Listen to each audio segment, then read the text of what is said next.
وأنا وناكسن إذا لهانتين بالدعوة ذي الملك استوى نقدر ونيسان دافع الدنيا ومركلي يولي بالبرنامج كي دعوين كلياب كلها أدون كي يولي بالتلفزيون كقرن كجمهورية الصومالي لان وتضبط كي بحال مر كدا وطان شاشة التلفزيون كا تضبط كم برنامج كوحنا ديكوها يا حبنا حيصة بدن وحين كوسو قادم دونا دعوين مركزي كدعي ودن كين جوديسا يولي بقوة كدعي ودن كدبديسا لبا إياه أما باللبا أما هل كمدا هدي عن إديسو قبته برنامج كحبنها ندي كسو دين دونه أيا واحد كمل نقون دونه ويلكو دقن مقالة هرقيسا أو صوبان دقي إسلام رهان تانا كيني معجزوين إلهي تشركي سكو أبوري معجزوين كاسمحين نقون دونه waxa kaloo ku soo qaadan doona dhacdo ka dhacday wadanka dibadiisa dhacdadani ayaa waxay tahay gabadh gaaban iyo waliba nin dheer oo iyagu ku galay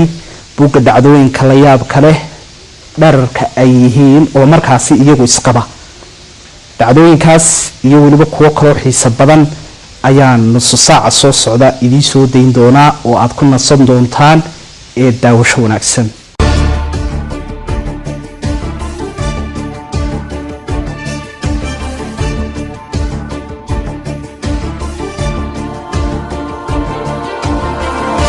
aan soo qabta dhacdada ugu horeysay waliba barnaamijkeena dhacdooyinka iyo toddobaadkan Cabdicasiis waa wiil ku dhaqan magaalada Hargeysa waxa uu xarunta telefishinka qaranka Jamhuuriyadda Soomaaliland ku soo bandhigay oo uu jeclaystay inuu barnaamijkan dhacdooyinka kaga qayb qaato dhacdo ama mucjiso uu Ilaahay jirkiisa ku beeray ama uu ku abuuray haddaba mucjisooyinkaasi uu Cabdicasiis Ilaahay jirkiisa ku abuuray maxay yihiin daawadayaal faahfaahinta ayaad ku ogaan doontaan iyo Cabdicasiis oo soo bandhigaya ee balila daawada aynu sii gudagalno xubintani daawadayaal qarabkayga bidix waxa taagan Cabdicasiis Jaamac Cabdicasiis waxa uu soo bandhigayaa uu doonayaa barnaamijkan dhacdooyinka inuu kaga qayb qaato sidaad horeba ku soo maqasheen waxyaabo Ilaahay hibo u siiyay oo jirkiisu samaynayo balsiga ayaan weydiin doonaa waxyaabaha uu halkan ku soo bandhigayo ee markaasi judkiisa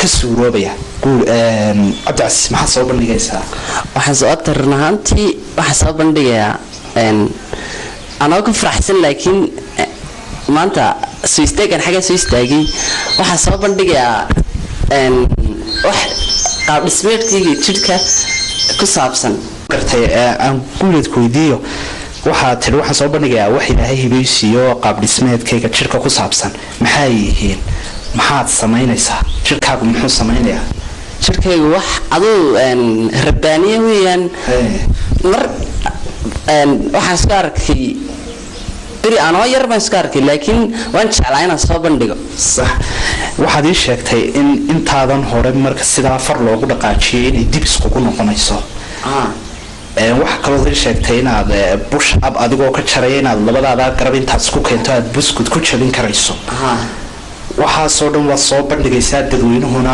way nala arkayaan Soomaa si fiican waa sax hadaba waynu gudageli doonaa bal isku daygaagan iyo waxa dhacdadan Ilaahay adiga hibada ku siiyay bal noo soo daa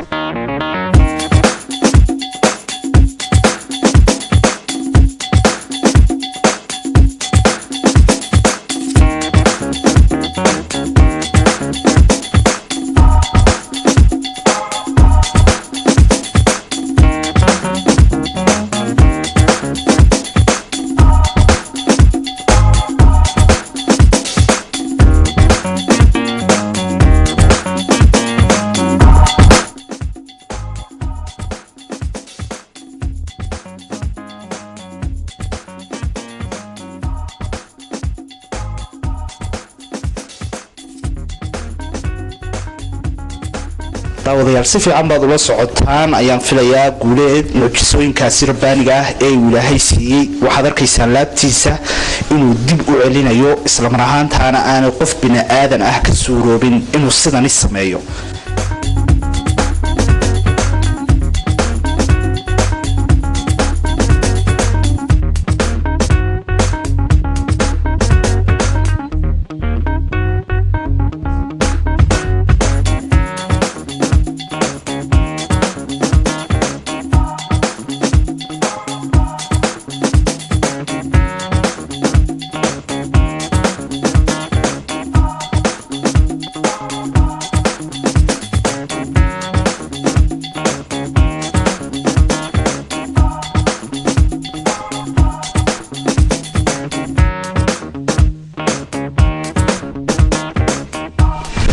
cabdicasiis daawadayaal waxaa kaloo soo bandhigayaa dhacdooyin kale oo cajiib badan waxa uu rabaa in uu labadiisaasi garabee dambe intuu isku keeno isagoo markaasi bush ab ka jaraya inuu buskud gaarayaa 3 midh inuu ku jabiyo waynu eegi doonaa bal markana aynu fiirino isagoo buskudkaasi ku jabinaya labadiisa garabee dambe oo isku keenaya waanay adag tabaynu oran karnaa intaynu labadeena garabee dambe intaynu isku keenayno inuu buskud ku jabino laakiin si cabdicasiis isaga suurtagal ayaa u noqotay waayo ilaahay ayaa hibow siiyey bal markana aynu fiirino cabdicasiis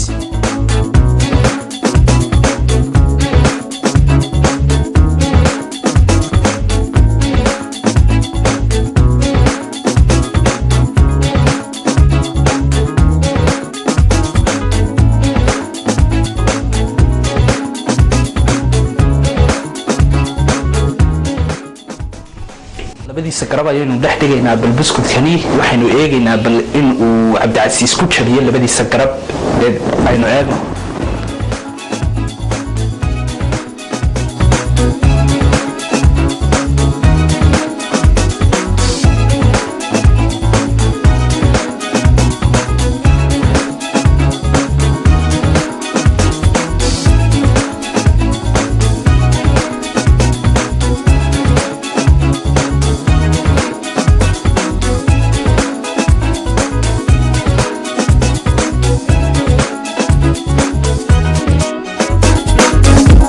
daawadayaal hore waxaad u soo aragteen mucjisooyinkaasi cajiibka ah ee uu sameynayay cabdicasiis waxaad arkayseen inuu fartiisa inta uu laabtiisa ku gujiyay dabadeedna ay dib iskugu noqonayseen waxaad arkayseen in labadiisa garabee dambe uu ku jabinayay buskudkaasi hadda daawadayaal waa cabdicasiis qofkaydii hortaagan markana waxaad arkaysaan in uu labadiisa kaankalo dibadda ay imaadeen oo muruqyadii ku jiray ay soo baxeen waa mucjiso rabbaani ah oo ilaahay cabdicasiis ku manaystay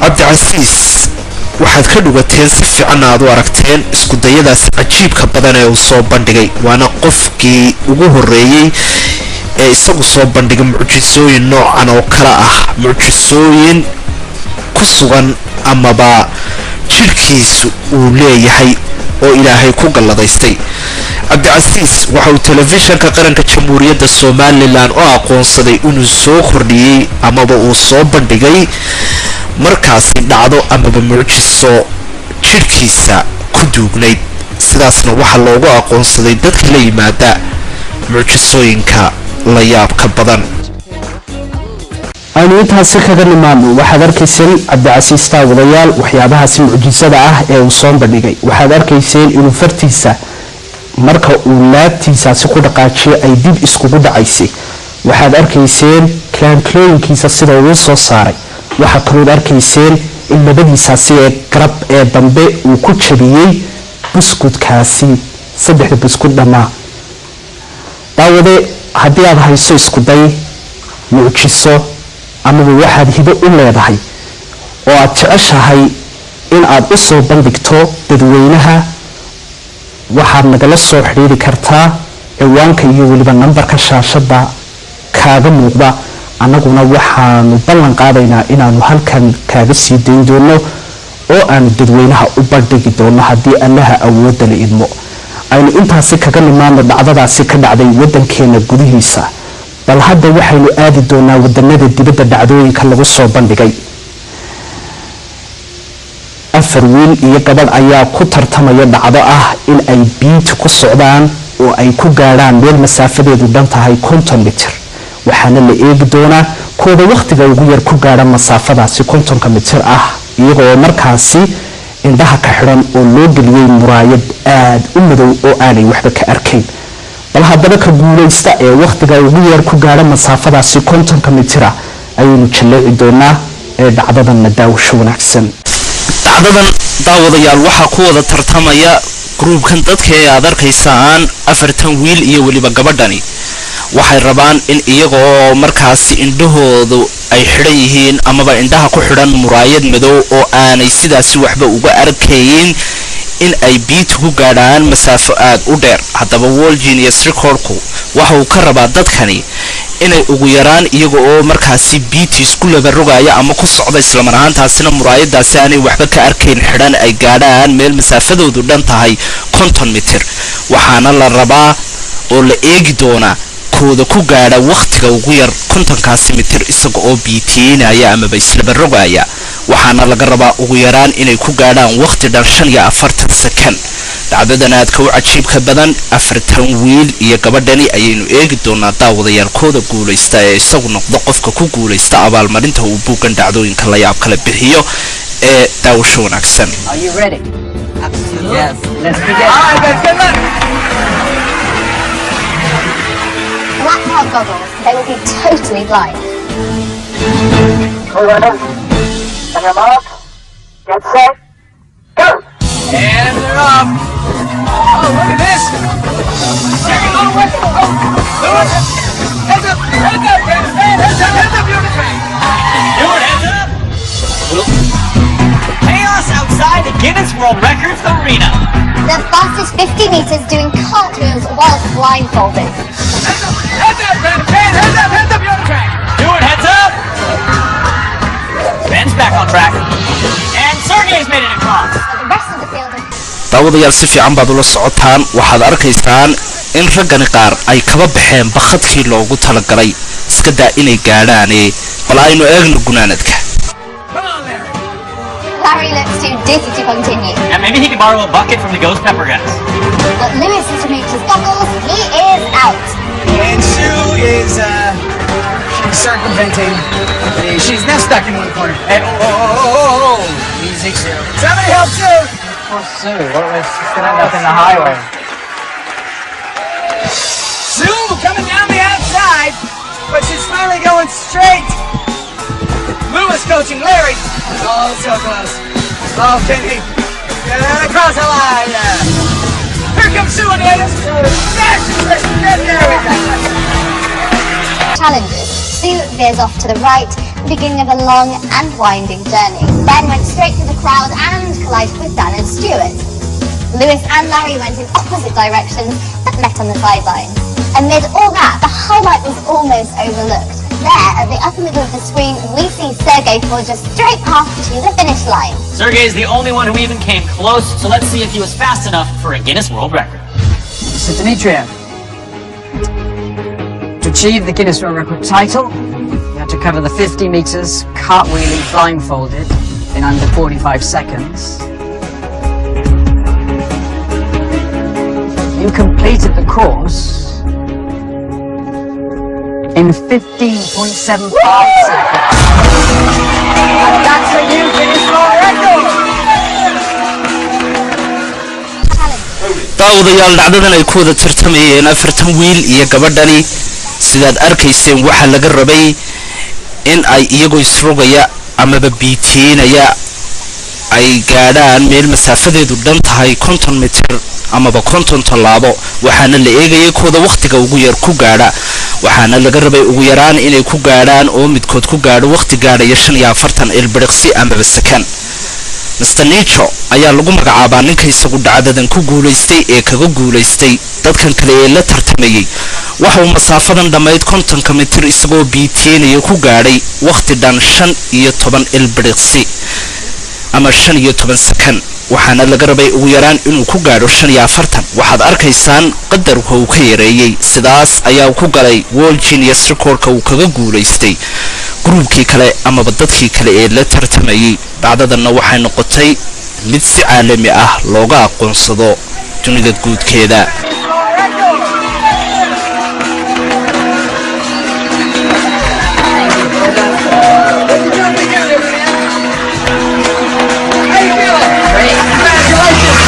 isku daygaan markan idin hayo daawadayaal waxa soo bandhigaya gruub ka kooban 3 qof waxay rabaan inta ay bir isku lahaan dabadeedna inay ku boodaan gidaar masaafadiisu u jiro 400 oo mitir ma u suurtageli doontaa isku daygaasi in ay ku guuleystaan waa midaynu goobjoog u ahaan doono oo aynu wada daawan doono bal dhacdadana daawadayaal ila fiiriya saddexdan nin aad arkaysaan daawadayaal oo gruubkooda lagu magacaabo Cheshan ayaa isku daygoodu waxa uu yahay in ay inta ay Britain ka soo boodaan dabadeedna ay ku boodaan gidaarkaasi aad daawadayaal arkaysaan waa isku day aad u cajiib badan haddaba gidaarkani ayaa waxa uu jiraa masaafo dhan 400 oo mitir amaba tallaabo haddaba saddexdan nin ayaa waxa laga rabaa marka ay birtaasi koraan in ay ku boodaan gidaarkaasi suurtagal ma u noqon doontaa saddexdooduba ma ku guuleysan doonaan isku daygani waa mid aynu goobjoog u ahaan doono oo aynu daawan doono inay guuleystaan iyo in kale ee daawasho wanaagsan Tanto climax. Ora c'è l'oscillazione.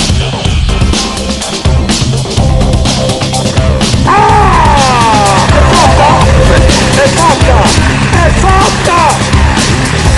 Finalmente ho dei nomi italiani. Sempre stranieri a fare ste cose, ma noi abbiamo gli italiani che sono bravi uguali, Oggi.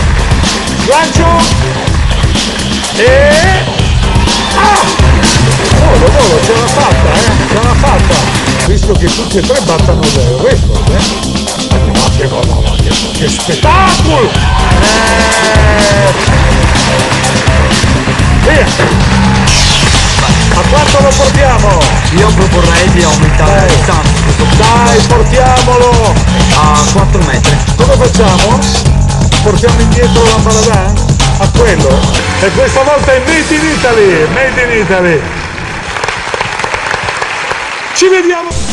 daawadayaal si fiican baad ula socoteen gruubkan ka kooban saddexdan nin ee lagu magacaabo Cheshan waxaad arkayseen inay ku guuleysteen inay birtan inta isku luxaan dabadeedna ay ku boodaan gidaarkaasi ka soo horjeeday oo masaafadiisu dhammayd 400 oo mitir sidaas ayaa ay ku galeen buugga dhacdooyinka la yaab kale halkaasna waxay ku mutaysteen abaalmarinta World Genius Record ku bixiyo lamaanay dhashay wadankaasi Faransiiska ayaa buugga lagu kaydiyay dadka la yiraahdo mucjisooyinka cajiibka badan waxa ay ku galeen dhererkooda waa lamaanay isqaba lamaanahaasi u dhashay wadanka Faransiiska taariikhdooda waqtigay iskuursadeen iyo waliba marxaladaha kala duwan ee ay ku nool yihiin ee ay ku galeen World Genius Record-ka ayayna markana jaleeci doonaa daawadayaal ee la daawada Natalia Lucis waa gabadh u dhalatay wadanka Faransiiska sidaad arkaysaan waa gabadh aad u gaaban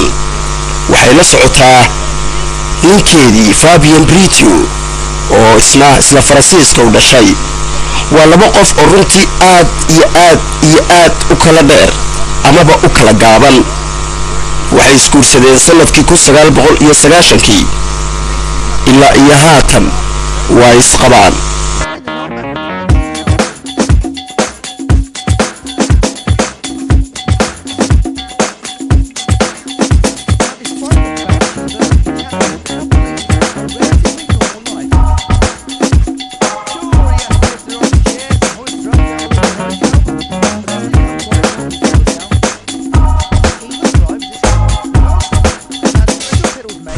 waxa uu dhererkeedu yahay gabadha Natalia 94 centimeter oo kaliya halka uu Fabian dhererkiisu ka yahay 888.5 centimeter oo u dhiganta 6 feet iyo 2 inch waxay buugga dhacdooyinka adduunka ku galeen qaabkan ay isu guursadeen iyaga oo markaasi aad u kala dheer ama se aad u kala gaaban waxay isu dhaleen hal wiil way isku faraxsan yihiin waxay u wada nool yihiin si runtii sida aad idinkuba arkaysaan farxadi ka muuqato suuqay ka wada dukaamaysanayaan baabuurka iyada ayaa u kaxaysa meelaha ay gaadhi weydo isaga ayaa qaadaya oo gaadhsiinaya waa dhacdo aad u cajiib badan qof waliba qofka uu eebba u qoray ayuu helayaa run ahaantii labadan qof waa laba qof oo nolosha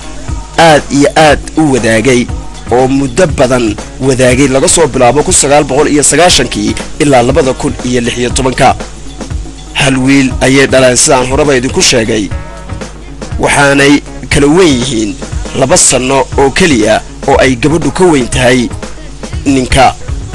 waxay dhalatay gabadhani Natalia 1966 halka uu Fabiane isna ka dhashay sanadkii 1968.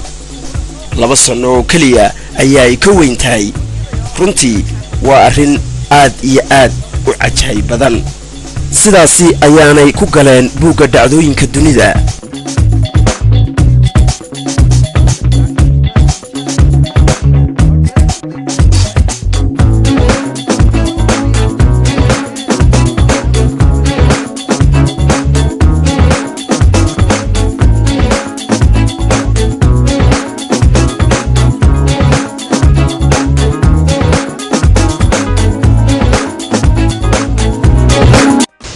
halka barnaamijkan dhacdooyinka la yaabka badan kala socotaan waa stuudiyaha dhexe ee telefishanka qaranka jamhuuriyadda Soomaaliland. daawada ma tahay mid hayo isagu dhacdo cajiib badan amaba isku day amaba wuxuu ilaahay hibow siiyey. haddii aad jeceshahay inaanu dadweynaha u soo bandhigno nagala soo xiriir ciwaanka iyo weliba nambarka shaashada kaaga muuqda haddii allaha awoodda leedmo. markan daawadayaal waxaynu soo qaadan doonaa nin isku daygiisu yahay in isagoo mooto curyaan wato uu ka dulboodo 4 baabuur oo markaasi socda. waa dhacdo aad u khatar badan. ma u suurtageli doontaa ninkan? baabuurtani ayaa taxan masaafo markaasi lagu qiyaasay 60 mitir. 60kaasi mitir isagoo mooto curyaantaasi wata ma kaga dulboodi doonaa? bal waa mid aynu goobjoog ahaan doono ee dhacdadana.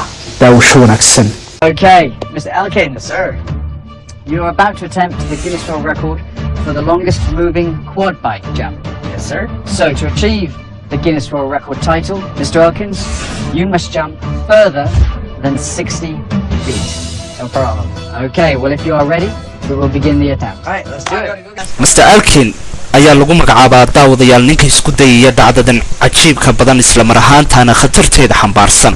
waxa uu rabaa in isagoo wato mooto curyaantan in uu kaga dulboodo baabuurtani 4 baabuur dhan. haddaba buugga dhacdooyinka la yaabka leh ee World Guinness Record-ku shuruudaha uu ninkani ku xidhay ayaa waxay yihiin inuu 4taasi baabuur ka dulboodo isagoo wata mooto curyaantan yar. baabuurtani ayaa waxay taxan yihiin masaafo dhan 60 feet. ninkani haddaba ma ku guuleysan doonaa oo 60kaasi feet isagoo mooto curyaantaasi wata baabuurtan taxan isla mar ahaantaasina socda ma kaga dulboodi doonaa? wax khatari ma ka soo gaari doonaan? waa mid aynu goobjoog u ahaan doono oo aynu wada daawan doono daawadayaal. ee bal ninkani aynu eegno masaafadaasi 60ka feet ee loo qabtay inuu kaga dulboodo baabuurtani inuu ku guuleysto iyo in kale. There he goes. He's going for it. Moving in the same direction that he is. Cody is waiting for his moment, and it might be right now. Going for Guinness World Record. He's up! Yes, he nails it!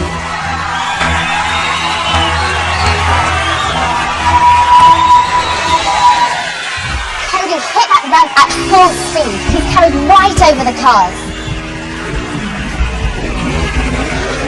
Hard landing, but he did it.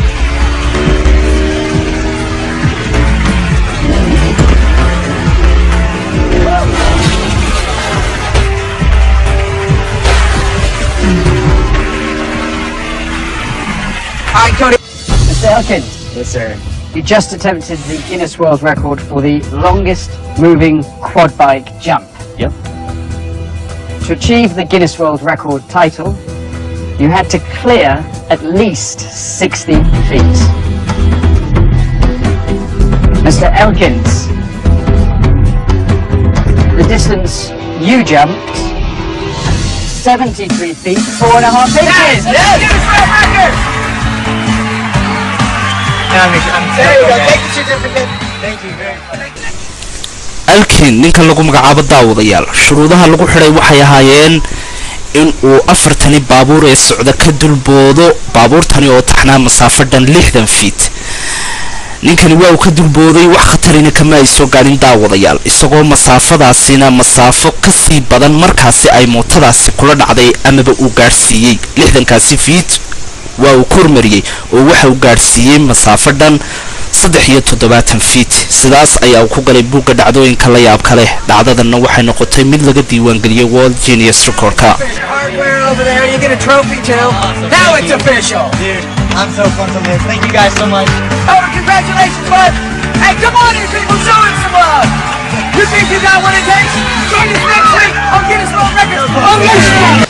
daawadayaal si fiican ayaan filayaa in aad u arkayseen ninkaasi dhacdadaasi cajiibka badnayd oo soo bandhigay waxaad arkayseen in baabuurtaasi kaga durbooday mootocuryaantaasi yar dad badan ayaa u qaadan la laakiinse si fiican baad u aragteen inuu isku daygaasi u sameeyey oo u soo bandhigay aynu intaasi kaga gudubno marka waxaanu soo qaadan doonaa nin u dhashay wadankaasi Australia oo soo bandhigaya isla mar ahaantaana keenaya isku day cusub oo aan markaasi hore looga diiwaan gelin buugan lagu kaydiyo dadka la yimaada dhacdooyinka la yaab kale isku daygiisu waxa uu yahay inuu kubado aad u waaweyn ku dul sameeyo push up waa isku day aad u khatar badan waayo waxa laga yaabaa inay kubadahaasi la dhaqaaqaan oo ay dhibaato halkaasi ka soo gaadho haddaba ninkan shuruudaha lagu xidhay ayaa waxay yihiin inuu muddo hal minida gudaheed ku dul sameeyo afartaasi kubadood ee waaweyn push up dhan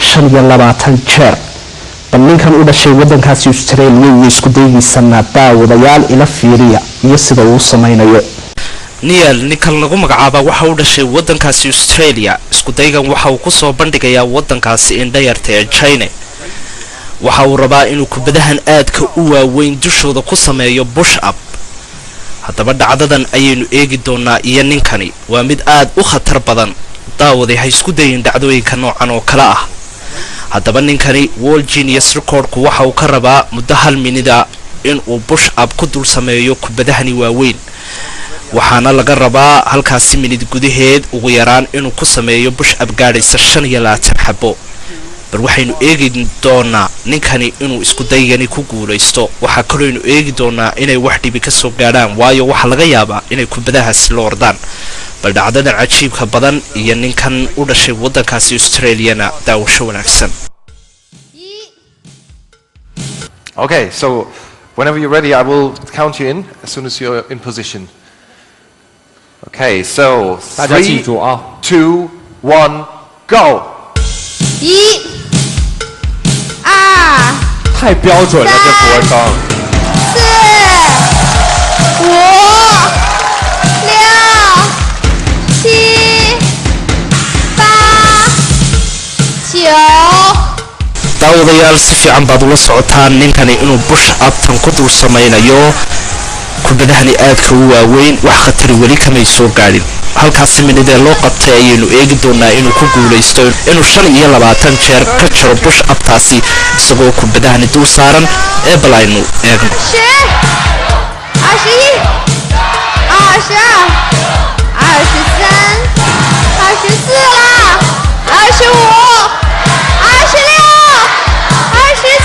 新纪录诞生。28、29、30。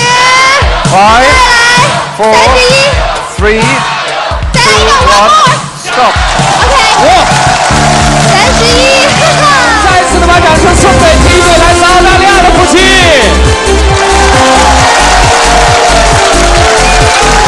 Neil ninkan lagu magacaabay u dhashay wadankaasi Australia daawadayaal sidaad hore ku soo maqasheen waxa laga rabay muddo hal minida gudaheed inuu sameeyo oo uu push up ku dul sameeyo kubadahani waaweyn push up taasi oo gaadhaysay 25 jeer ninkani waa uu kormariyay oo halkii minute ee loo qabtay waxa uu kubadahaasi waaweyn dushooda ku dul sameeyay push up gaadhaysa 30 jeer amaba 30 xabo sidaas ayaa ku galay buugga dhacdooyinka la yaab kale dhacdadana sidaad la socoteen wax khatari kama ay soo gaadhin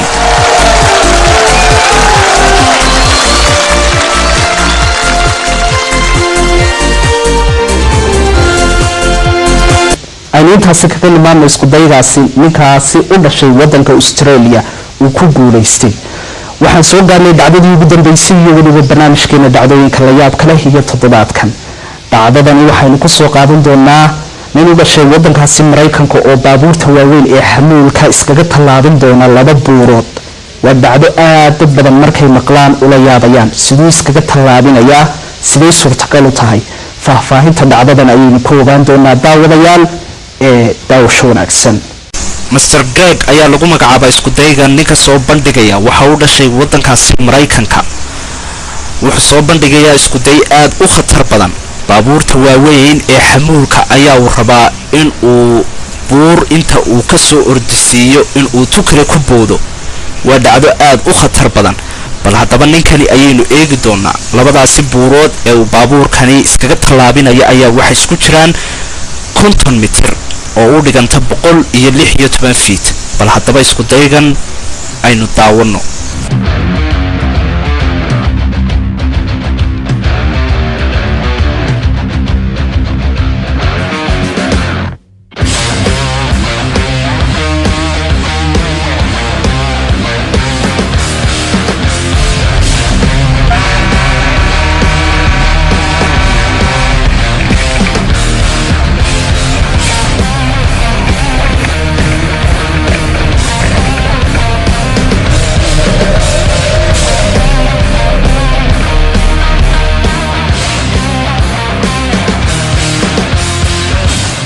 si fiican baad daawadayaal u arkayseen ninkani isku daygan cajiibka badan ee uu soo bandhigay. waxaad arkayseen inaanay wax khatari ka soo gaadhin in uu baabuurkaasi weyn ee ah kuwa xamuulka uu labadaasi buurood iskaga tallaabiyo oo inta uu ta kale ka soo ordisiiyey inuu tii kale ku dulbooday.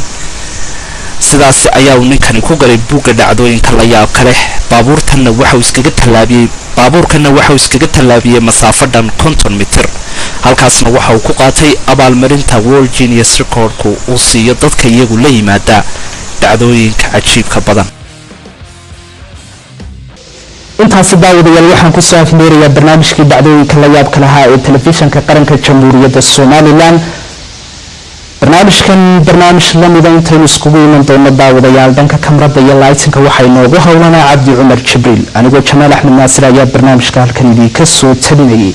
intaynu barnaamijkan mid lamida iskugu iman doono waxaan idinku dhaafayaa saragtimo qaldan be ka hor. assalaamu calaykum waraxmatullaahi tacaala wabarakaatu.